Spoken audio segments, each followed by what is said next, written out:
Hello everyone, tonight for dinner we will have raclette. Not the traditional way, but the easiest way with the use of the electric tabletop grill they call raclonette. I have a small one, only for two, with two coupelles. That small pan that you put the cheese on. There it is. You see that?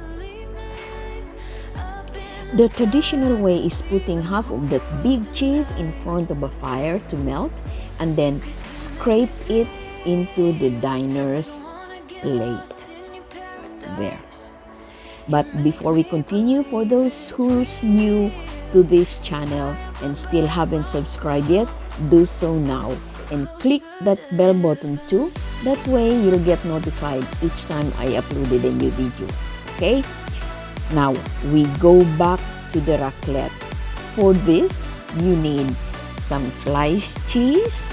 You can buy that from the grocery already sliced. Steamed or boiled baby potatoes.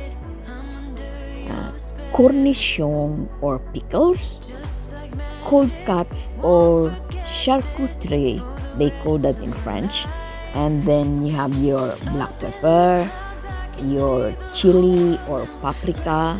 You can sprinkle black pepper or whatever you like, chili or paprika. Then voila, have your dinner. But reminder, you can only have for a drink with this white wine or black or any tea that you prefer, as long as it's hot. No cold or plain water. Okay, now have your dinner. Bon appetit!